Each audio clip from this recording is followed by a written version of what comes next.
Good morning. This is Lisa, and I'm in Madagascar. I wanted to talk to you about the visa process. Oh my God. Becoming a citizen here has been extremely challenging, and it's a good thing that I try not to let stuff bother me because it's not personal, it's just the Malagasy way. The Malagasy love stamps. They have these rubber stamps and they stamp everything. And sometimes documents will have two or three different stamps, and one stamp has to be in red. And then they have to put their little signatures in it, and the signatures are very artistic. It's not like they're meant to be read. I think their signatures are intended to make a visual statement as opposed to being able to see who they're never to be read. But it's a fascinating thing to watch. However, if you're in the middle of it trying to get your documents together in time before your visa expires, it can be a challenge. So the first thing you have to do is get the right visa. When I moved here planning to retire.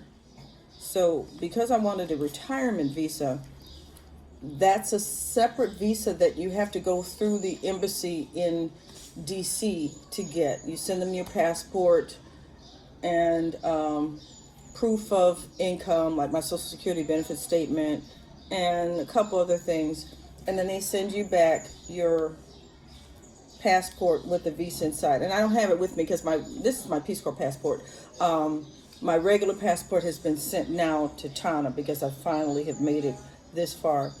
Anyway, so when I get to country and I've got this certain visa, then I think that visa is good for like 90 days.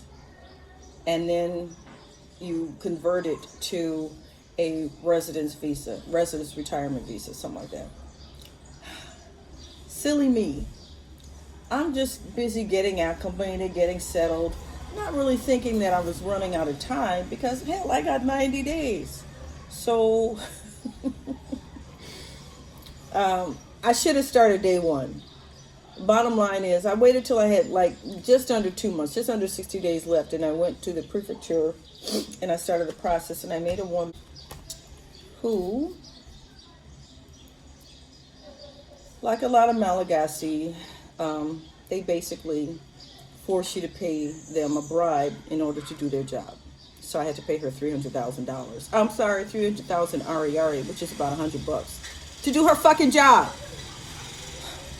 Anyway, that's the way it is. And even then, half the information she gave me was wrong. And when I finally got someone who knew what they were doing to take over from her, who doesn't even work in the department, and we had to redo half of the stuff she told me to do. Like, for instance, you have to have a current police record report, same thing. So she had me go online and get a police report from France. I've never lived in France. So I got the report. I mean, they gave me the response right away. Lisa B. Lee has no police record in France. Well, no shit. So I give her the report, and I was explaining to her, I've been living in Madagascar for 2 years, and I was in Belize, and I'm back here. So why go to France anyway?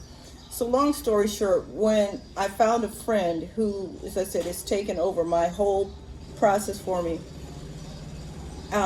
she sent my packet into Tana for me.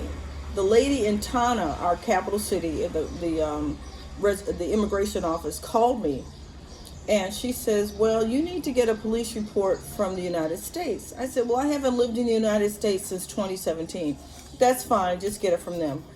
Okay, so that was July that I requested this from Oakland, and I'm still waiting. And here it is, September 20th or something. And first they went online, is you do it all online. And they said, we'll have it to you by August, and then no updates since then. So one of the things you have to turn in is proof of a current bank account.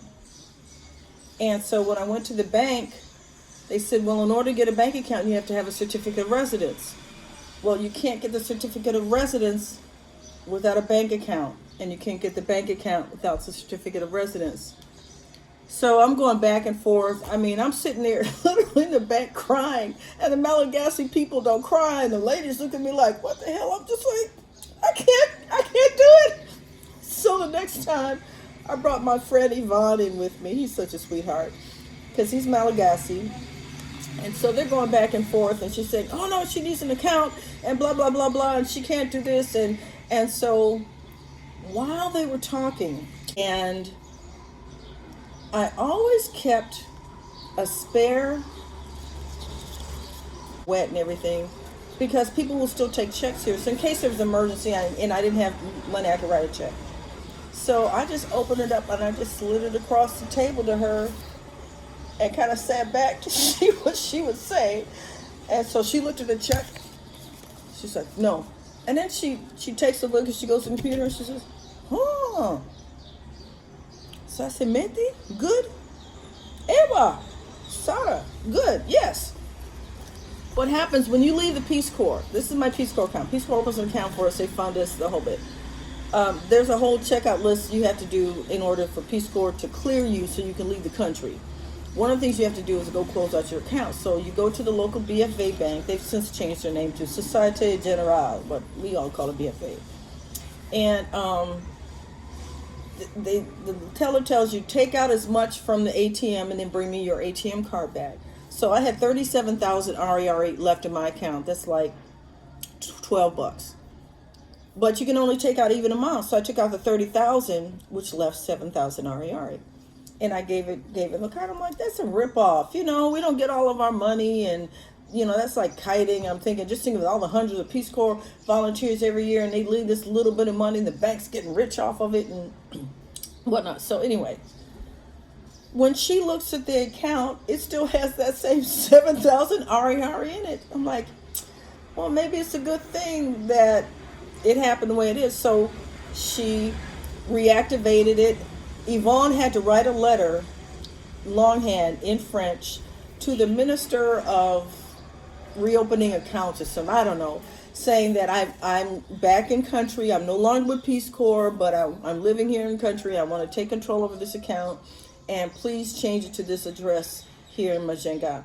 Well, they sent me a new ATM card. I got new checks, and I was able to use that to get my certificate of residence, which allowed me to get my temporary yesterday. Oh, whoa. Okay, but my paperwork is all in Tana, and I've wired the 300 euro that I had to wire to pay for the fee. That was a legitimate fee. I paid another 150,000 RERE locally. And then my local Fukutani, I paid for this little booklet. I have no idea what this is. This is for my local Fukutani, which is like a township. Cost me, yeah, that same picture. When you go in and take passport photos, they give you 8 photos. And I said, I wonder why I need so many. The bank wants a photo, and then I have 2 different bank accounts, so each one wanted a photo. There were several documents for my visa that required photos. And finally, I had one left in my wallet, and I just gave it to somebody last week for something I had to do, and they needed a photo. I'm like, hey, here's a photo. So this is some of the documents that I've had to do. This is when I went to the Fukutani in Ambudrina, where my host family, my Peace Corps host family lives. This is where I got my, what was this? Oh, I forgot what this is called. This is basically saying that she lives here. And the bank needs this. You have to go to the Fukutani, and they fill out the form, and they stamp it. There's 2 stamps on here, and then they sign it. It's very official. And no. And then when I moved from Ambudrina to Margaricha, where I live now, then I had to, this is a moving form that I'm moving to, or was this one of these. It's a certificate de residence, so that I've got, that I was moving, whatever, lots and lots of paper. But in the end, because my friend, who, as I said, does not work for the immigration department, but she works with them very closely, she was able to take control of my project, my all, me. And so, in addition to her doing it and doing it properly. And instead of me having to get a police record from Oakland, she explained to the lady in Tana that she's been living in Madagascar most of the last 3 years. So we got the police report from here, which we got the same day. So she just streamlined everything. So any of my friends who are planning to move to Madagascar, I'm like, this lady's got the hookup. She knows what she's doing. And she's a really good personal friend, so it's not like she's charged me anything. So once that's done, hopefully with any luck, I'll have a 5-year residency card, and at that point, at the end of the 5 years, then I can request citizenship and get dual citizenship between Madagascar and the United States. So that's all I had today. Be patient. I brought all kinds of documents. I brought like my school transcript. I brought a copy of my yellow fever, my immunization record. Oh no, this is my everything immunization record, because I had to get so many shots before I came here. Oh, this is good to have. Thank you. I was wondering about this just the other night, because Peace Corps gave us a whole bunch of shots too, and I was thinking I need to have a record of my Peace Corps shots. For the first like 3 or 4, 5 weeks, we were there every Thursday. They came there and they stood us up and had us in line, and you'd have to get 1 or 2 different shots. It was unbelievable. And because I'm older and a lot of my boosters had worn out, they had to redo them. So I think I had to get more shots than anybody. So that's it. Welcome to Madagascar.